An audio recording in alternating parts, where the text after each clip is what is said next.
আজকের ভিডিওতে আমি দেখাবো কিভাবে মাইক্রোসফট ওয়ার্ডের ভিতরে অটো কারেকশন অপশনের সমস্যাটির সমাধান এবং শো টেক্সট বাউন্ডারিজ এই দুইটা অপশনের কাজ আমি করব।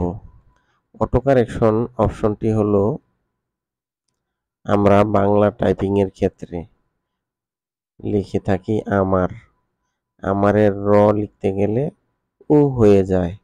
তারপর আরো বিভিন্ন ফন্টের ক্ষেত্রে প্রবলেম হয়, এটি বারবার আবার কারেক্ট করতে হয়, ঠিক করতে হয়। আর ভিতরে এমন একটি অপশন আছে, প্রোগ্রাম আছে, ওইটার টিক চিহ্ন থাকে, ওই টিকগুলো উঠিয়ে দিলেই আর কখনো এই প্রবলেম হবে না। আর এই শো টেক্সট বাউন্ডারিজটা হলো আমাদের এই লেখার এখানে টাইপ করার যে সীমানাটা আছে, এই সীমানার এই বাউন্ডারিটা আমরা দেখতে পাচ্ছি চারপাশে। এই বাউন্ডারি এখানে সেট করা বা না করা এই অপশনটি আমি দেখাবো। তো এর জন্য আমাদের মাইক্রোসফট অফিস ওয়ার্ডের 2007-এর ভার্সন হোক আর 2011 হোক, 19 হোক, 20 হোক, ওইগুলো তো একই সিস্টেমের ক্যাটাগরি।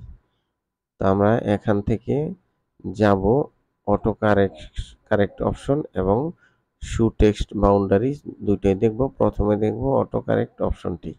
অটো কারেক্ট অপশনটি দেখার জন্য আমাদের ওই উপরে উইন্ডোজ বাটনে অফিস প্রোগ্রামের এই উইন্ডোজটিতে এই চিহ্নটিতে আমরা লোগোটিতে ক্লিক করব। ক্লিক করার পর আমরা এখানে নিচে আসবো ওয়ার্ড অপশন, এটাতে ঢুকবো। এই ওয়ার্ড অপশন থেকে ঢুকার পর আমাদের এই অপশনটিতে আসার পর আমরা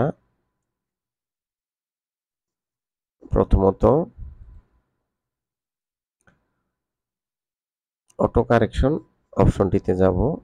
অটো কারেক্ট অপশনে কাজটি হলো সমাধান করার জন্য প্রথমে এখানে ঢুকে প্রুফিংয়ে যেতে হবে। প্রুফিং, এই যে 1 2 3 নাম্বার প্রুফিং, এটাতে ঢুকার পর এই যে একটু ডান পাশে অটো কারেক্ট অপশন, এখানে ক্লিক করব।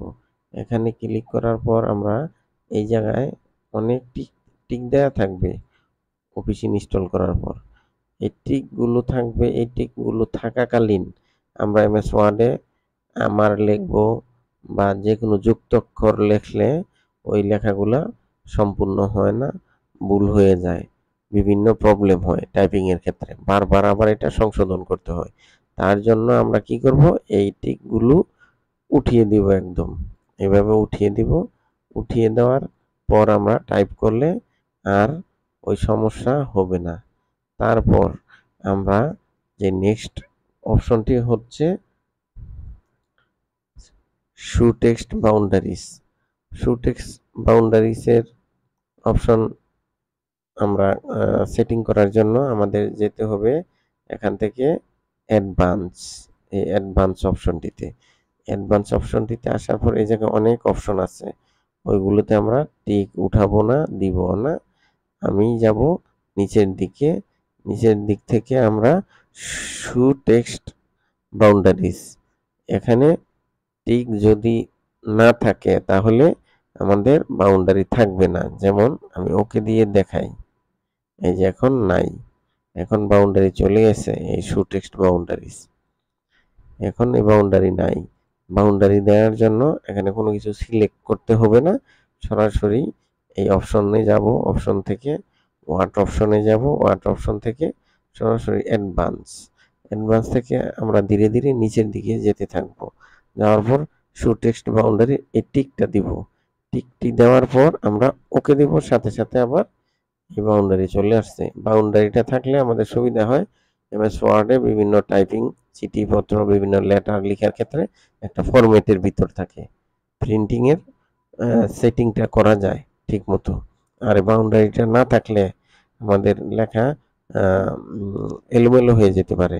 তাই সৌন্দর্যের জন্য এবং কাজের সুবিধার জন্য আমরা বাউন্ডারিটা দিয়ে রাখবো ইনশাআল্লাহ। আর আমাদের অটো কারেক্ট অপশনটিও ঠিক এরকমই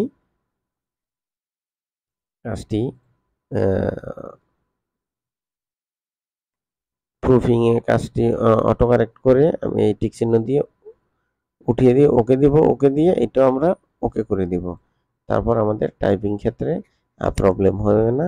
অটো কারেক্ট অপশন এবং শু টেক্সট বাউন্ডারি অবশ্যই যদি ভালোভাবে বুঝে থাকেন আশা করি উপকৃত হবেন।